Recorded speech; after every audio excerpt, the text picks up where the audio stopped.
Bliss, Sabrina here. Today I'm sharing my top 5 eyeshadow combinations from 2014. It was not easy. It was difficult. So I had to think back on what were the most popular combinations that I kept wearing over and over again in 2014. And they came from a variety of different places. So today I'm going to be showing you combinations from MAC, Naked 3, Naked Basics, Stila's in the Light palette, and also from MAKEUPGEEK. And if you're interested in the look that I'm wearing in today's video, I filmed the tutorial this morning for this look and it will be live on Wednesday. It uses the Too Faced Semi-Sweet Chocolate Bar palette, and I specifically used that blue eyeshadow in the palette. You can see it there, and I'm going to show you a cheap trick on how to make it really pop since it is such a crummy eyeshadow. First eyeshadow look that I loved in 2014 comes from MAC, and it uses Shroom on the inner half of the lid, Coral on the outer half of the lid, and Swiss Chocolate in the crease. What I love the most about this look is that it's neutral with a little bit of pop of color. And Coral is a pro eyeshadow, I believe, so I don't know if you can still get it anymore. But you can use any really bright orange that you may have if you've been looking for a way to incorporate it into a look.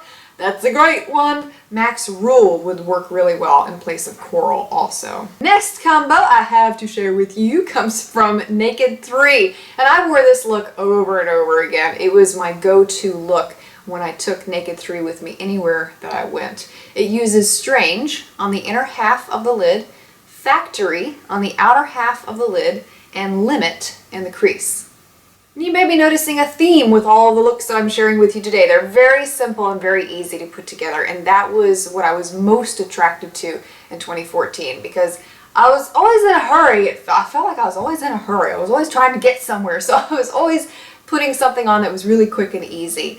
And so if you're looking for combos like that, these are great ones to try. Next look comes from Naked Basics, and while I did not like Naked Basics one bit, I did end up liking this look with it. I happened to pack Naked Basics with me on a trip this past year, and I was looking for something quick and easy while I was on my trip, and I discovered this look, and it was one that I did end up wearing over and over again. It uses Venus on the inner half of the lid, Crave on the outer half of the lid, and Naked in the crease. And if I'm not mistaken, I think Naked came from the Naked 1 palette, so I might have had that with me, and I just used that instead of, I think it's Naked 2 that's in that palette, but you could use Naked 2 from that palette if you wanted to too. And that color combination was a really popular one for me in 2014. I wore that basic look over and over again. And it wasn't just from Naked Basics. You can create that look with a variety of other brands also. You could use MAKEUPGEEK's Shimma Shimma in place of Venus. You could use MAKEUPGEEK's Corrupt in place of, what was it, Crave. And you could use any kind of neutral in the crease like Creme Brulee from MAKEUPGEEK also. You could also use MAC eyeshadows in place of that type of a look. You would use Shroom, Typographic, and Kid.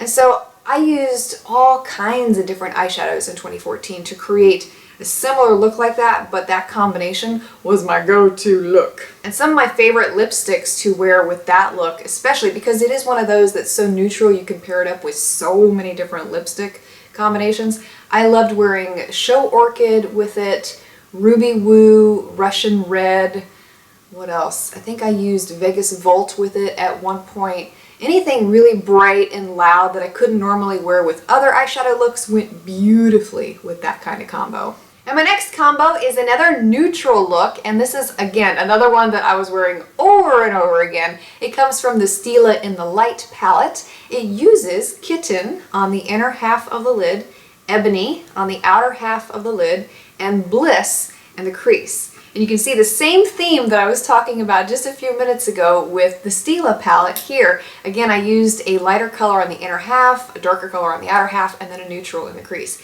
And it's so versatile, so easy to do, and looks great on every eye shape. The last look that I have to share with you that I loved in 2014 comes from MAC and MAKEUPGEEK, and it's a peachy pink combination. It uses MAC's Vapour on the inner half of the lid, and Vapour is really nothing more than a really light pink. And then I took MAKEUPGEEK's Mango Tango, applied it onto the outer half of the lid, and Makeup Geek's Peach Smoothie in the crease. So if you have struggled with Mango Tango, you can wear it like that, or if that is a little bit too much for you, you can also apply it into the outer V, you can also apply it onto the outer third of the lid. Anything like that would be beautiful. Let me know what some of your favorite brand discoveries or eyeshadow discoveries were in 2014. Are there any that you are head over heels with to this day? Any that you can remember wearing over and over again in 2014? Let me know below. Hope you found this helpful, and I look forward to more favorites and more videos like this in 2015. Thanks so much for watching, and I will see you again very soon. I have to take these brown contacts out because I can't see. Woo! Are you looking for new ways to wear your eyeshadows? Discover the only website online with pictures of combinations using the brands featured here and so many more. Head on over to myeyeshadowconsultant.com and get inspired today.